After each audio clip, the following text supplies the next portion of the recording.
نئے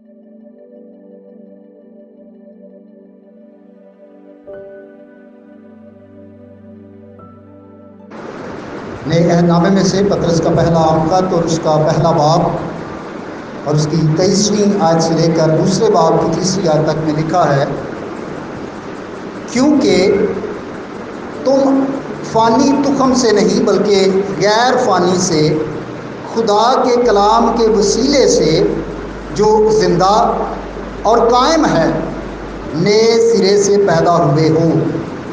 چنانچہ ہر بشر گھاس کی مانند ہے اور اس کی ساری شان و شوکت گھاس کے پھول کی مانند۔ گھاس تو سوکھ جاتی ہے اور پھول گر جاتا ہے، لیکن خداوند کا کلام ابد تک قائم رہے گا۔ یہ وہی خوشخبری کا کلام ہے جو تمہیں سنایا گیا تھا۔ بس ہر طرح کی بدخواہی اور سارے فریب اور ریاکاری اور حسد اور ہر طرح کی بدگوئی کو دور کر کے نوزاد بچوں کی مانند خالص روحانی دودھ کے مشتاق رہو، تاکہ اس کے ذریعے سے نجات حاصل کرنے کے لیے بڑھتے جاؤ، اگر تم نے خداوند کے مہربان ہونے کا مزہ چکھا ہے۔ خدا کے کلام کے پڑھے اور سنے جانے کے وسیلہ سے خدا ہم سب کو برکت بخشے، آمین۔ بھائی اور بہنوں، کتاب مقدس بائبل دنیا کی ایک ایسی کتاب ہے جس کو 1600 سال کے عرصے میں تحریر کیا گیا، یعنی جب اس کی پہلی کتاب لکھی گئی اور آخری کتاب لکھی گئی تو یہ 1600 سالوں کا گیپ ہے، بیچ میں اتنا وقت لگ گیا اس کو مکمل ہونے میں۔ آج سے 200 سال پہلے کی اگر کوئی کتاب لکھی ہوئی ہو اور آج کے دور کی کوئی کتاب لکھی ہو تو دونوں کتابوں میں بہت فرق ہوگا۔ کیوں؟ کیونکہ 2 سال پہلے حالات کچھ فرق ہوں گے، لوگوں کی سوچ کچھ فرق ہوگی، سہولیات کچھ فرق ہوں گی۔ اگر آج کی کسی کتاب کو دیکھا جائے اس میں رائٹر جو لکھنے والا ہے کتاب کا، اس نے کچھ آج کے دور کی باتیں لکھی ہوں گی تو وہ کبھی بھی آپس میں ملے گی نہیں۔ یا اگر ایک کتاب مشرق میں لکھی گئی اور دوسری کتاب مغرب یعنی یورپ میں لکھی گئی تو وہ کتابیں آپس میں نہیں ملیں گی، وہ بالکل فرق قسم کے نظریات اس میں ہوں گے، اور جو ایشیائی یا مشرقی ممالک میں لکھی گئی اس میں فرق نظریات ہوں گے۔ لیکن کتاب مقدس بائبل کی یہ خوبصورتی ہے کہ اس کو مختلف 40 لوگوں نے لکھا، جن میں بادشاہ بھی تھے، جن میں چرواہے بھی تھے، جس میں عام لوگ بھی تھے، جس میں ایسے لوگ بھی تھے جو پہلے محصول لینے والے تھے، پھر مختلف طرح کے لوگوں نے اس کو لکھا اور یہ 3 بڑے اعظموں میں لکھی گئی، لیکن ساری بائبل کا پیغام ایک ہی ہے۔ چاہے اس کو لکھنے والے فرق تھے، چاہے اس کو فرق زمانے میں لکھا گیا، چاہے اس کو الگ الگ لوگوں نے لکھا، لیکن اس کا پیغام ایک ہی ہے، جس سے ظاہر ہوتا ہے کہ اس کا لکھوانے والا کوئی ایک ہے جس نے اس کتاب کو لکھوایا ہے۔ عام طور پر لوگ یہ کہتے ہیں یا مسیحیوں سے سوال بھی کرتے ہیں کہ بائبل تو بدل گئی ہے، بائبل تبدیل ہو گئی ہے، حالانکہ ان کے پاس کوئی ایسا اتھینٹک سورس نہیں ہوتا کہ وہ یہ بتا سکیں کہ کب بدلی یا کس نے بدلی، کیوں بدلی، بھئی کیا مقصد تھا، اور جو چلیں یہ بدلی ہوئی جو اصلی ہے وہ کہاں پر ہے، کس کے پاس ہے۔ سو ایسے سوالوں کے جوابات کسی کے پاس نہیں ہیں، بس یہ ایک مفروضہ مطلب ایک بات فرض کر لی گئی ہے کہ جی یہ بدل گئی ہے۔ یاد رکھیے، عام طور پر آپ نے دیکھا ہوگا کہ اگر کوئی انسان بات سے مطلب باتوں کو بدلنے والا انسان ہے نا، کہ ایتھے کوئی گل کی تھی تو اوتھے کوئی گل کی تھی، کیا ایسے بندے کو موت بیر منے گا؟ کیا کوئی مانے گا کہ ایک قابل اعتماد شخص ہے یا ایک قابل بھروسہ شخص ہے؟ ہرگز نہیں۔ صرف اسی کو معتبر مانا جائے گا، قابل بھروسہ، قابل اعتماد، جو اپنی بات کو بدلتا نہیں ہے۔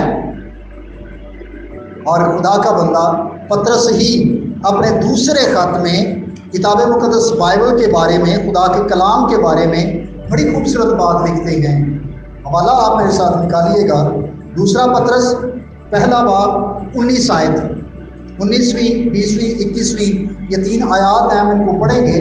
اور 19ویں آیت میں لکھا ہے، اور ہمارے پاس نبیوں کا وہ کلام ہے جو زیادہ معتبر ٹھہرا، یعنی قابل بھروسہ، قابل اعتماد، قابل اعتبار خدا کا کلام بائبل مقدس، جو 66 کتابوں کا مجموعہ ہے، یہ دنیا کی تمام کتابوں سے زیادہ اتھینٹک ہے، قابل بھروسہ ہے، قابل اعتماد ہے۔ کیوں؟ آگے چل کر ہم اس کی وجہ دیکھیں گے کہ کیوں ہم کہتے ہیں کہ یہ قابل بھروسہ ہے، کیونکہ یہ بدلی نہیں ہے۔ اگر بدل گئی ہوئی تو پھر تو تبدیل شدہ چیز تو معتبر نہیں ہوتی، لیکن چونکہ یہ اپنی اصلی حالت میں آج بھی موجود ہے، اس لیے یہ سب سے زیادہ معتبر ہے۔ اور لکھا ہے، تم اچھا کرتے ہو جو یہ سمجھ کر اس پر غور کرتے ہو کہ وہ ایک چراغ ہے جو اندھیری جگہ میں روشنی بخشتا ہے جب تک پو نہ پھٹے اور صبح کا ستارہ تمہارے دلوں میں نہ چمکے۔ اور پہلے یہ جان لو کہ کتاب مقدس کی کسی نبوت کی بات کی تعبیر کسی کے ذاتی اختیار پر موقوف نہیں۔ اس کا مطلب یہ ہے اس آیت کا کہ بائبل مقدس کی جو باتیں ہیں اور ان کی جو تفسیر ہے، اس کی جو وضاحت ہے، یہ کسی بھی انسان کے اپنے ذاتی اختیار یا ذاتی خواہش پر نہیں ہے، بلکہ کلام کا لکھا جانا اور کلام کا سنایا جانا، اس کی وضاحت کرنا، اس کی تشریح کرنا، اس کی تفسیر کرنا، یہ خدا کے روح کی تحریک کے سبب سے ہوتا ہے۔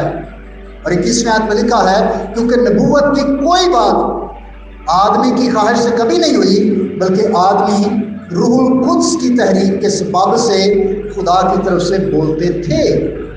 کتاب مقدس بائبل، جس پر بہت زیادہ تنقید بھی کی جاتی ہے، لیکن یہ سب سے زیادہ معتبر ہے۔ کیوں؟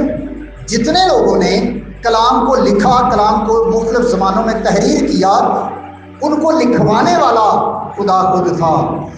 خدا اپنے روح کے وسیلہ سے ان کے ذہن میں وہ باتیں ڈالتا، وہ خیالات ڈالتا جو لکھنے ضروری تھے۔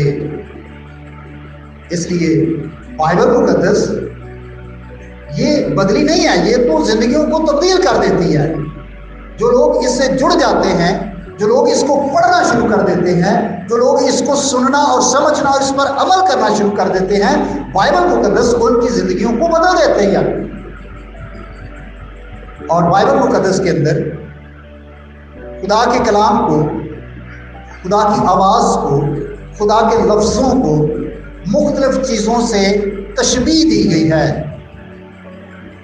جیسے اس حوالے میں ہم پڑھ رہے تھے کہ وہ ایک چراغ کی مانند ہے۔ آج بھی اور آنے والے دنوں میں بھی ہم اس مضمون پر سیکھیں گے کہ بائبل مقدس کے اندر خدا کے کلام کی جو تشبیہات ہیں، جس مختلف چیزوں سے تشبیہ دی گئی ہے، ہم اس پر غور کریں گے۔ جو حوالہ ہم نے خدا کے کلام میں سے پہلے پڑھا، یعنی پہلے پطرس کا پہلا باب، وہ کہ ہم نے پچھلے اتوار بھی اس حوالے پر غور کیا، لیکن آج پھر سے اس پر غور کریں گے۔ 23ویں آیت میں لکھا ہے، کیونکہ تم فانی تخم سے نہیں بلکہ غیر فانی سے، خدا کے کلام کے وسیلہ سے جو زندہ اور قائم ہے، نئے سرے سے پیدا ہوئے ہو۔ اب آپ سمجھ گئے ہیں کہ یہاں پر اس آیت میں خدا کے کلام کو کس چیز سے تشبیہ دی گئی ہے؟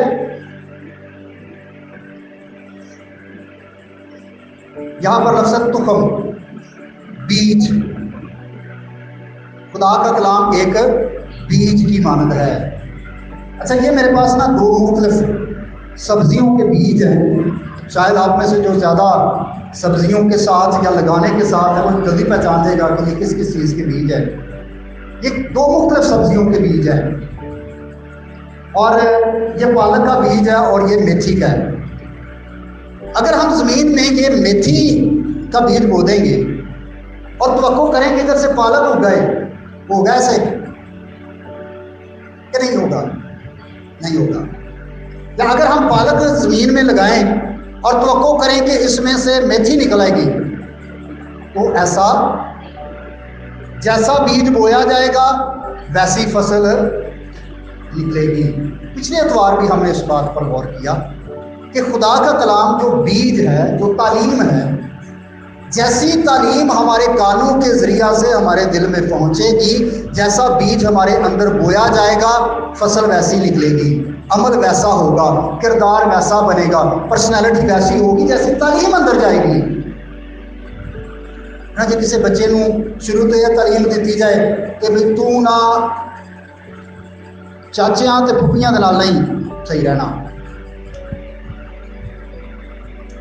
اگر تعلیم ایسی دی جائے گی تو بچہ کیا کرے گا؟ بڑوں کی عزت کرے گا، کیونکہ بیج اس کے اندر ایسا بویا گیا نفرت کا، اس کو تعلیم ہی ایسی دی گئی ہے۔ لیکن اگر تعلیم یہ دی جائے، بیج یہ بویا جائے کہ آپ نے بڑوں کی عزت کرنی ہے، چاہے وہ گھر کے ہوں، خاندان کے ہوں، گلی محلے کے بھی بزرگ ہوں، آپ نے عزت کرنی ہے، تعلیم یہ دیں گے، بیج یہ بوئیں گے، تو پھر عمل کیسا ہوگا، کردار کیسا بنے گا؟ جیسی تعلیم ہوگی، جیسا بیج بویا جائے گا ویسی ہی فصل نکلے گی۔ اور خدا کے کلام کو ایک بیج سے تشبیہ دی گئی ہے۔ خدا کا بندہ پطرس رسول وہ کہتا ہے کہ تم جو نئے سرے سے پیدا ہوئے ہو، نئی پیدائش کا تجربہ رکھتے ہو، تم ایمان لائے ہو، توبہ کی ہے، بپتسمہ لیا، نئے زندگی گزار رہے ہو، پرانی انسانیت ختم ہو گئی ہے، پرانی چیزیں جاتی رہی، دیکھو وہ نہیں ہو گئی، تو یہ سب کچھ اس لیے ہوا ہے کہ ایک غیر فانی بیج تمہارے اندر بویا گیا ہے۔ وہ خدا کے کلام کو کیا کہتا ہے؟ بیج۔ اب اس نے کہاں سے یہ سیکھا؟ اپنے استاد سے۔ پطرس کا استاد کون تھا؟ یہ کس کا شاگرد تھا؟ یسوع مسیح کا۔ اور اس نے سنا تھا اپنے استاد سے کہ ایک موقع پر اس کے استاد نے، استادوں کے استاد نے، یسوع مسیح نے خدا کے کلام کو بیج سے تشبیہ دی تھی کہ بونے والا بیج بونے نکلا۔ متی کی انجیل 13واں باب نکال کے میرے ساتھ ذرا، وہاں پر یہ تمثیل ہے جو ہمارے خدا یسوع مسیح نے پیش کی، اور 13واں باب جو سارا ہے یہ تمثیلوں سے ہی بھرا ہوا ہے۔ کچھ تمثیلیں ایسی ہیں جن کی تشریح مسیح خداوند نے کر دی، اور کچھ تمثیلیں ایسی ہیں جن کی تشریح مسیح خداوند نے اس مقصد سے نہ کی کہ شاگرد خود ریسرچ کریں، ذہن لڑائیں اور اس کے مقصد کو اور مطلب کو سمجھنے کی کوشش کریں، لیکن یہ ایسی تمثیل ہے جس کی وضاحت مسیح خداوند نے خود کی، اس لیے بڑا آسان ہے اس کو سمجھنا۔ شاید مسیح خداوند نے نہ تشریح کی یا اس کی تشریح نہ کی ہوتی تو پھر پتہ نہیں اسی کیڑی کے کڑیاں تشریحاں کرتے، لیکن بڑی صاف، سادہ، آسان لفظوں میں مسیح خداوند نے اس کی تشریح کر دی۔ پہلے تمثیل کو پڑھتے ہیں 13واں باب اور اس کی 3 آیت سے، اور اس نے ان سے بہت سی باتیں تمثیلوں میں کہی کہ دیکھو ایک بونے والا بیج بونے نکلا، اور بوتے وقت کچھ دانے راہ کے کنارے گرے اور پرندوں نے آ کر انہیں چگ لیا، اور کچھ پتھریلی زمین پر گرے جہاں ان کو بہت مٹی نہ ملی، اور گہری مٹی نہ ملنے کے سبب سے جلد اگ آئے، اور جب سورج نکلا تو جل گئے، اور جڑ نہ ہونے کے سبب سے سوکھ گئے، اور کچھ جھاڑیوں میں گرے اور جھاڑیوں نے بڑھ کر ان کو دبا لیا، اور کچھ اچھی زمین میں گرے اور پھل لائے، کچھ 100 گنا، کچھ 60 گنا، کچھ 30 گنا۔ یہ وہ تمثیل ہے جو ہمارے خداوند یسوع مسیح نے سنائی، اور پھر مسیح خداوند نے شاگردوں کو اس کی وضاحت کر کے بتائی۔ اسی باب میں 18ویں آیت سے لکھا ہے، پس بونے والے کی تمثیل سنو، جو کوئی بادشاہی کا کلام سنتا ہے اور سمجھتا نہیں، تو جو اس کے دل میں بویا گیا تھا اسے وہ شریر آ کر چھین لے جاتا ہے، یہ وہ ہے جو راہ کے کنارے بویا گیا تھا۔ بیج تو ایک ہی ہے، تعلیم تو ایک ہی ہے، پیغام تو ایک ہی سنایا گیا، لیکن سب پر ایک طرح کا اثر نہیں ہوتا، سب اس کو ایک طرح سے قبول نہیں کرتے، سب خدا کے کلام پر ایک طرح کا رسپانس نہیں دیتے، بلکہ جو مختلف رویے ہیں ان کو یسوع مسیح نے کہا گویا یہ 4 طرح کی زمینیں ہیں۔ ایک وہ ہے جو راہ کے کنارے، جو بڑی سخت ہے، جس کے دل میں کلام کی کوئی بات جاتی ہی نہیں ہے، وہ ایسا سخت دل ہے کہ کلام میں سے جو مرضی اس کو بتائیں، جیسا مرضی اس کو بتائیں، وہ خدا کے کلام کی تعلیم کو اپنے دل میں اترنے نہیں دیتے، سخت دل ہو گئے۔ اسی خدا نے کہا کہ وہ سنتے تو ہیں سمجھتے نہیں، ابلیس ان کے دلوں سے اس کلام کو چرا کر لے جاتا ہے۔ اور ضرور ہے کہ ہم اپنا اپنا جائزہ لیتے چلے جائیں گے کہ میں کس قسم کی زمین ہوں، میرا دل قسم کی زمین ہے، کہیں سخت تو نہیں کہ جو مرضی ہو، جیسا مرضی پیغام سنایا جائے، جو مرضی تعلیم ہو میں نہ مانوں یا میں عمل نہیں کرنا۔ اگر ایسا ہے تو پھر اس کا مطلب ہے کہ دل سخت ہو گیا، بیج جڑ ہی نہیں پکڑ رہا، اگتے ہوتے ہی ہے، اور شیطان تو ایک منٹ نہیں لاتا وہ کلام ساڈے بھول بھی جاتا ہے، اس بیج کو، اس کلام کو جو سنایا گیا ہے ابلیس اس کو چرا کے لے جاتا ہے۔ اب دوسری طرح کی جو زمین ہے، دوسری طرح کا جو رویہ ہے 20ویں آیت میں، اور جو پتھریلی زمین میں بویا گیا یہ وہ ہے جو کلام کو سنتا ہے اور اسے فی الفور خوشی سے قبول کر لیتا ہے، لیکن اپنے اندر جڑ نہیں رکھتا بلکہ چند روزہ ہے، اور جب کلام کے سبب سے مصیبت یا ظلم برپا ہوتا ہے تو فی الفور ٹھوکر کھاتا ہے۔ دوسری طرح کے لوگ وہ ایسے لگتا ہے کہ پہلی زمین سے تھوڑے سے بہتر ہے، ان کا جو رسپانس ہے کلام کے لیے تھوڑا سا بہتر ہے، سنتے ہیں اور بڑی خوشی سے سنتے ہیں اور خوشی سے قبول بھی کرتے ہیں کہ واہ بڑا زبردست پیغام سی، لیکن اس کلام کو، اس تعلیم کو اپنے دل میں جڑ نہیں پکڑنے دیتے۔ جب کوئی مشکل آتی ہے، کوئی مصیبت آتی ہے، کوئی پریشانی آتی ہے تو وہ ایک دم اس کلام کو بھول کر کسی اور طرف رخ کر لیتے ہیں، کسی اور راہ پر چلنا شروع کر دیتے ہیں، سمجھتے ہیں کہ مسئلے حل ہونا ضروری ہیں، چاہے ایتھوں ہو جائے تو چاہے کسی اور جگہ تو ہو جائے، ساری پرابلم حل ہونی چاہیے، سانو شفا مل جانی چاہیے، سانو اولاد مل جانی چاہیے، سانو یہ ہو جانا چاہیے، وہ چاہے کہیں سے بھی ہو۔ اس تعلیم کو جو سنتے ہیں اپنے اندر جڑ نہیں رکھتے۔ پھر تیسرا رویہ، تیسری طرح کی جو زمین ہے 22ویں آیت میں لکھا ہے، اور جو جھاڑیوں میں بویا گیا یہ وہ ہے جو کلام کو سنتا ہے اور دنیا کی فکر اور دولت کا فریب اس کلام کو دبا دیتا ہے اور وہ بے پھل رہ جاتا ہے۔ مطلب ایسا یہ لگ رہا ہے کہ اس سے بھی تھوڑا سا بہتر ہے، ایک تو اگا ہی نہیں ہے، ایک تھوڑا سا اگا لیکن فوراً ہی، یہ ہے کہ تھوڑا سا اگا ہے، تھوڑا سا بڑا ہے، لیکن کئی پریشانیوں نے، فکروں نے، مصیبتوں نے، دولت کے حصول کے لالچ نے اس بیج کو بڑھنے نہیں دیا، اس پودے کو بڑھنے نہیں دیا، وہ پھر انسان کے عمل سے نظر نہیں آتا اور انسان بے پھل یعنی بے عمل رہ جاتا ہے، وہ انسان اس پر عمل نہیں کرتا۔ اور چوتھا جو رویہ ہے کہ جو اچھی زمین میں بویا گیا یہ وہ ہے جو کلام کو سنتا اور سمجھتا ہے اور پھل بھی لاتا ہے۔ یہ بڑا زبردست رویہ ہے کہ ہم کلام کو سنیں بھی اور کلام کو سمجھیں بھی. سننا اور سمجھنا دونوں بڑے اہم ہیں. اگر ہم کلام کو سنیں اور سمجھنے کی کوشش نہ کریں کہ یہ میرے لیے تھا یا میرے لیے ہے، تو پھر ہم شاید اس سے اتنا زیادہ فائدہ نہیں اٹھا سکیں گے. پھر ابلیس تو پہلے ہی تیار بیٹھا ہوا ہے اس بیج کو چگنے کے لیے، اس کو چرانے کے لیے. سننا اور سمجھنا بہت ضروری ہے، اور جو کلام کو سنتا ہے سمجھتا ہے وہ اس کے عمل سے پھر ظاہر ہوتا ہے. وہ دے کلمہ تو پتہ لگتا ہے، وہ دی زندگی، وہ دا کردار، وہ دی شخصیت، اس کی گفتگو، اس کا اٹھنا بیٹھنا، ہر چیز سے پھر ظاہر ہوتا ہے کہ کوئی بیج اس کے اندر بویا گیا ہے. اور جب خدا کے کلام کا اچھا بیج، خدا کے کلام کی اچھی تعلیم ہمارے کانوں کے ذریعہ سے ہمارے دل تک پہنچتی ہے، ہمیں اس کو سننا ہے، اس کو اچھے طریقے سے سمجھنا ہے تاکہ ہم اس پر عمل کریں.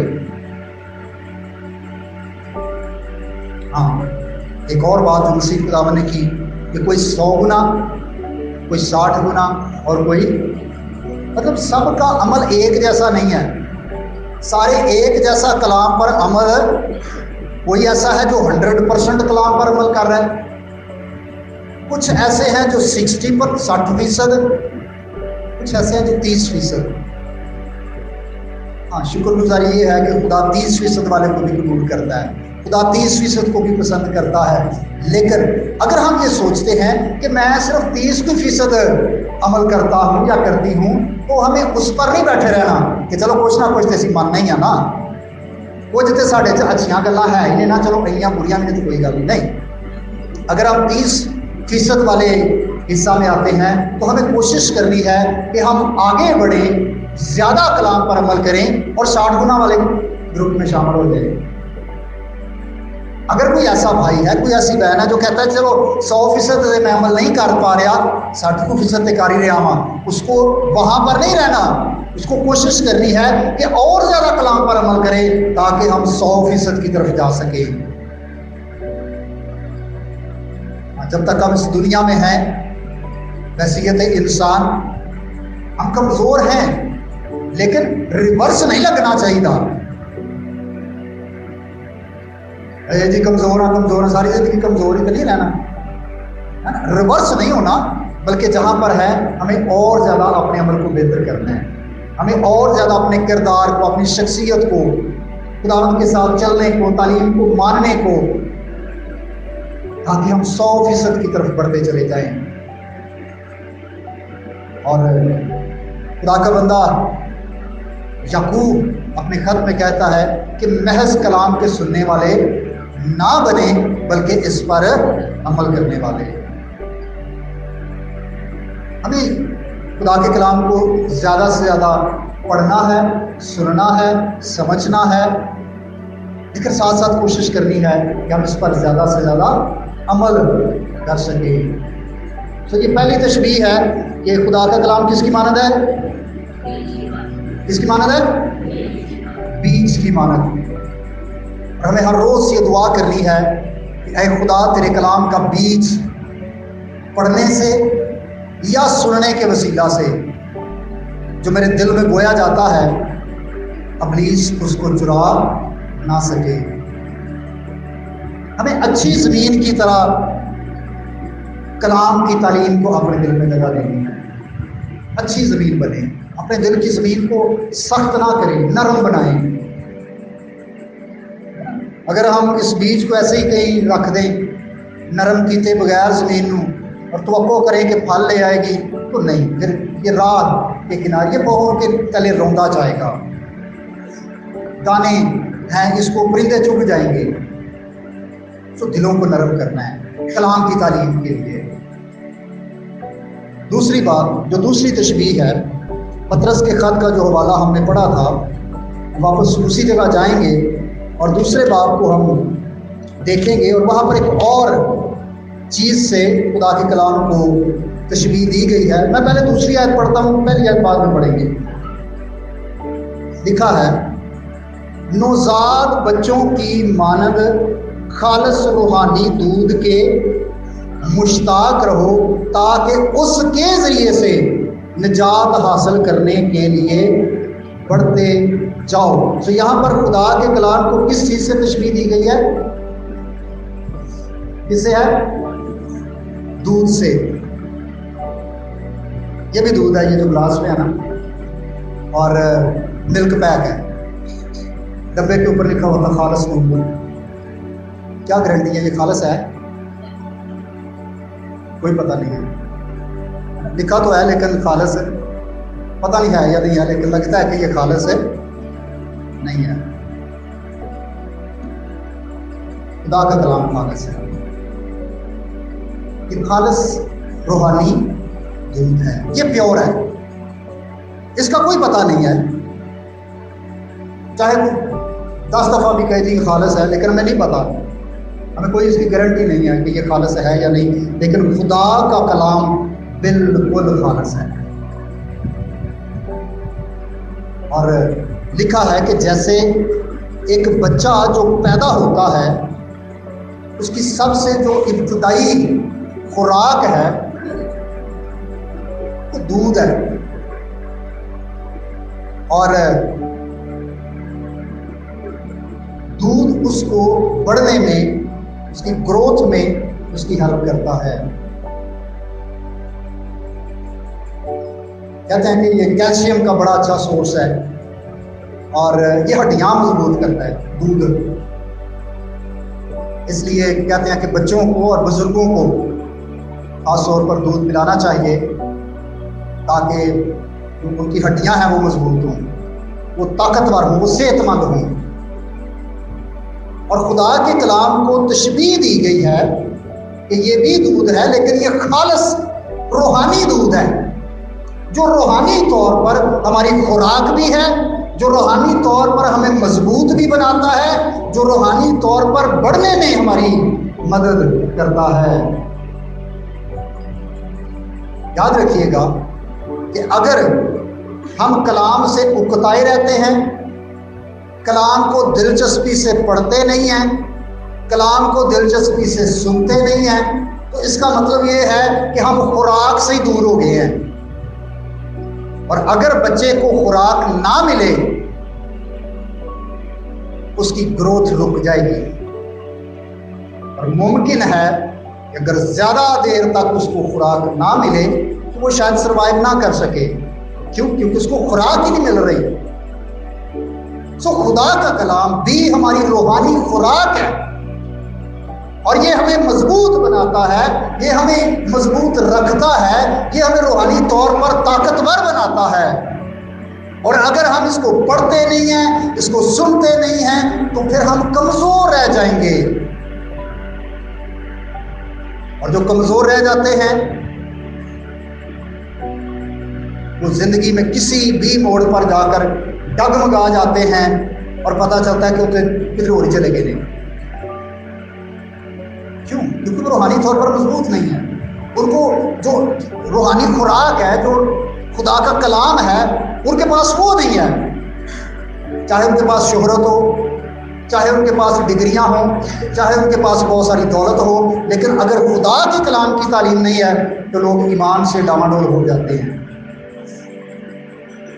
اس لیے ہمیں خود بھی اور اپنے بچوں کو بھی روحانی طور پر اس خوراک کے ذریعے سے، خدا کے کلام کے ذریعے سے ہمیں انہیں مضبوط بنانا ہے، تاکہ ہمارے بیٹے، ہماری بیٹیاں جب وہ کل کو اسکول، کالج، یونیورسٹی جاتے ہیں، جابز کرتے ہیں، غیر مسیحی معاشرے میں رہتے ہیں، غیر مسیحی ان کے دوست ہیں، غیر مسیحی سہیلیاں ہیں، تو ان کو روحانی طور پر اس قدر مضبوط ہونا چاہیے کہ کوئی بھی اگر ان کو بہکانے کی، پھسلانے کی، کسی اور طرف لے جانے کی کوشش کرے، مضبوط ہوں، وہ اپنے ایمان پر ڈٹ جانے والے ہوں، ایمان میں کچے کمزور نہ ہوں۔ اور یہ اسی صورت میں ہوگا جب ہم اس خالص روحانی دودھ کو اچھی طور سے انہیں دیتے رہیں گے۔ اب میں چاہتا ہوں کہ ساتھ ہم پہلی آیت بھی پڑھیں اور پھر پہلی اور دوسری دونوں کو ملا کر پڑھیں گے، تو پھر اور زیادہ اچھے طور پر ہم اس کو سمجھ پائیں گے۔ لکھا ہے کہ بس ہر طرح کی بدخواہی اور سارے فریب اور ریاکاری اور حسد اور ہر طرح کی بدگوئی کو دور کر کے نوزاد بچوں کی مانند خالص روحانی دودھ کے مشتاق رہو۔ یہ مطلب ہے کہ اے بھی کرنا ہے تو اس تو پہلے بھی کچھ کیا کرنے واسطے، اور وہ کیا ہے کہ اپنی زندگی سے بدخواہی دور کریں۔ بدخواہی یہ ہے، خواہش لفظ کا شارٹ فارم ہے ایک طرح سے۔ بدخواہی سے مراد ہے کسی کے بارے میں بری خواہش رکھنا۔ اللہ کرے جاندگی راج ہی خوش ہو جائے۔ اب یہ کیا ہے؟ یہ کسی کے بارے میں بری خواہش ہے، یہ بدخواہی ہے، یہ نقصان ہو جائے، یہ فلان ہو جائے، یہ ہو جائے، وہ ہو جائے۔ یہ کیا ہے کہ یہ کسی کے بارے میں اگر ہم بری خواہشات رکھتے ہیں، اس کے نقصان کی، اس کے گھاٹے کی یا اس کی تنزلی کی، تو یہ بدخواہی ہے۔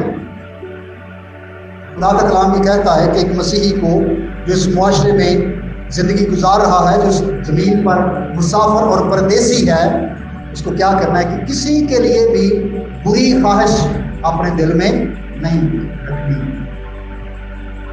کسی کے لیے برا نہیں چاہنا، کسی کے نقصان کا نہیں سوچنا۔ دوسری بات، اور سارے فریب کو دور کرنا ہے، دھوکہ، فراڈ۔ ایک مسیحی کو کبھی بھی دھوکے باز نہیں ہونا چاہیے، وہ فریب دینے والا نہ ہو، چھوٹی چھوٹی باتوں میں بھی، بڑی اور اہم باتوں میں بھی۔ چاہے وہ کوئی چھوٹا معاملہ ہے چاہے بڑا معاملہ ہے، کبھی بھی ہم دوسروں کو دھوکہ دینے کی کوشش نہ کریں، فریب نہ دیں۔ ایک فیملی میں مجھے جانے کا اتفاق ہوا اور بیٹھے تھے، مذاق میں بات ہوئی، تو اس بہن نے بتایا کہ جب میری شادی ہوئی تو مجھے کہا گیا کہ جو لڑکا ہے وہ BA اس نے کیا ہوا ہے۔ تو کہتی شادی ہو گئی، اب ان کے بچے بھی ہیں، راضی خوشی زندگی گزار رہے ہیں۔ لیکن اس نے کہا کہ ایک دن میں نا وہ گھر میں سارے کاغذات اور ڈاکومنٹس دیکھ رہی تھی، تو اس میں نا 8ویں اسکول چھوڑنے کا سرٹیفکیٹ تھا۔ وہ بہن تھوڑی بڑے مزاح میں بھی بات کرتی ہیں، تو انہوں نے کہا کہ ساڈے تو اتنے نا BA دیا ڈگریاں ہور طرح دیا ہوندیاں نے، تے ایتھے اٹک وچ جڑی BA دی ڈگری ہے نا وہ انج دی ہوندی ہے۔ اس کو سمجھ آ گئی، آپ کو بھی سمجھ آ گئی۔ اب یہ کیا ہے کہ شاید اس فیملی نے جب اپنے بیٹے کا رشتہ کیا تو کیا کیا، ان کو دھوکہ دیا۔ اب یہ دھوکے کی ایک قسم ہے نا، اس لیے چھوٹا معاملہ ہے یا بڑا معاملہ ہے، چھوٹی بات ہے یا بڑی بات ہے، ایک مسیحی کو ہرگز یہ کوشش نہیں کرنی چاہیے کہ میں دوسروں کے ساتھ فراڈ کروں، میں دوسروں کو دھوکہ دوں۔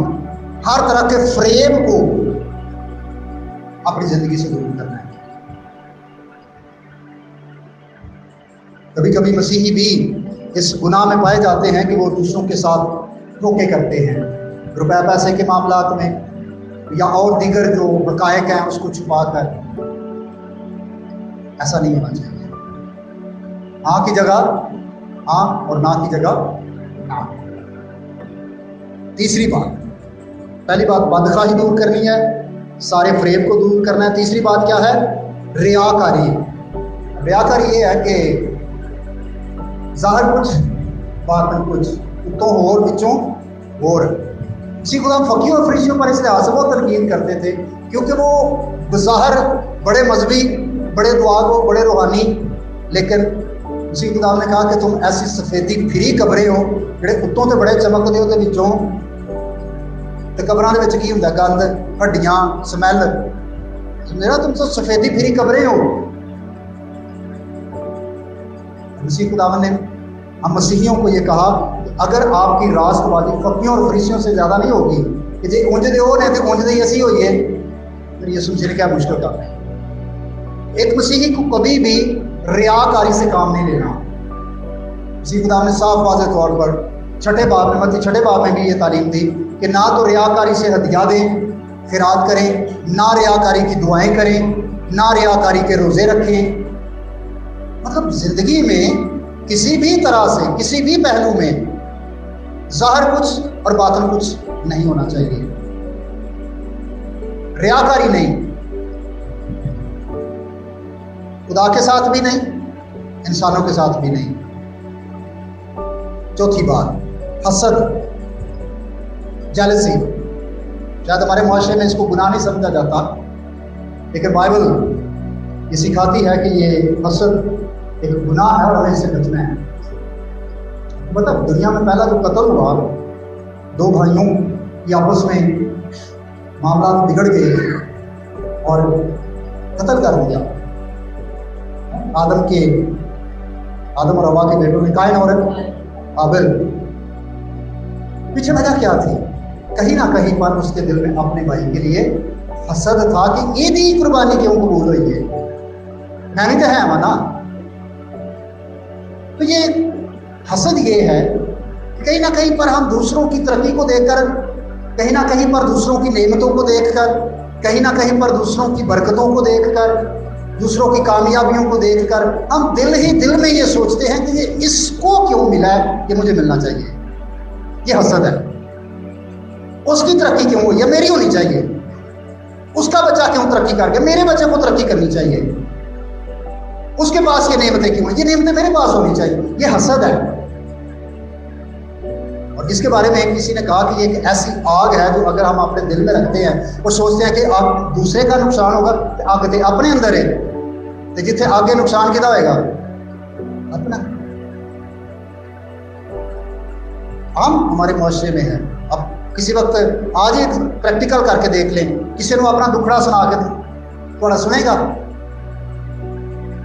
ہاں شاید سنے، لیکن اس تو پہلے تھوڑی گل کٹے گا تے کسی کو آج میری طبیعت نہیں ٹھیک، وہ تو نہیں پوچھے گا کی ہویا، وہ اپنا دسے گا رات تو میرا بھی سر پیڑ ہو گیا ہے۔ مطلب سمجھتے کیا ہے کہ یہ جو آپ کو تکلیف ہے نا، یہ کچھ نہیں ہے، میری تکلیف اس سے بڑی ہے۔ اپنے بچے کی تعریف کسی کے سامنے کرے، کہے نہیں میری تھی جڑی ہے، میرا پتر، وہ اپنی شروع ہو جائے گا۔ مطلب یہ ہے کہ وہ سمجھتا ہے، یا ہم کہیں نہ کہیں پر یہ ظاہر کرتے ہیں کہ تہاڈی خوشی کوئی خوشی نہیں، میری جڑی گل ہے نا یہ زیادہ، یا میرے بچے کی جو بات ہے یہ زیادہ ہے۔ وجہ کیا ہے کہ ہم دوسروں کی برکتوں کو، دوسروں کی خوشیوں کو، دوسروں کی کامیابیوں کو دیکھ کر ہم یہ سوچتے ہیں کہ یہ میری کامیابی ہونی چاہیے، یہ کامیابی مجھے ملنی چاہیے، یہ ترقی میری ہونی چاہیے۔ اور خدا کا کلام سکھاتا ہے کہ ہم مسیحیوں کو ہر طرح کے حسد سے پاک ہونا ہے۔ اگر ہمارا کوئی بہن بھائی یا ترقی کر گیا، ہمیں خوش ہونا ہے۔ کسی نے پلاٹ لے لیا، کسی نے گھر بنا لیا، کسی نے گڈی لے لی، خوش ہونا چاہیے سانو۔ ہم کیوں حسد کریں؟ ہم کیوں یہ سوچیں کہ یہ کیوں ترقی کر گیا؟ کسی کو اچھی جاب مل گئی ہے، شکر کرے خدا کا کہ چلے ہمیں نہیں کوئی بات نہیں، لیکن ہمارے کسی بہن بھائی کو اگر مل گئی ہے تو ہمیں خدا کا شکر کرنا چاہیے۔ اور جب ہم دوسروں کی برکتوں کو، نعمتوں کو، خوشیوں کو، کامیابیوں کو دیکھ کر خدا کا شکر کرتے ہیں، اس کا مطلب ہے کہ ہم حسد سے پاک ہو گئے ہیں۔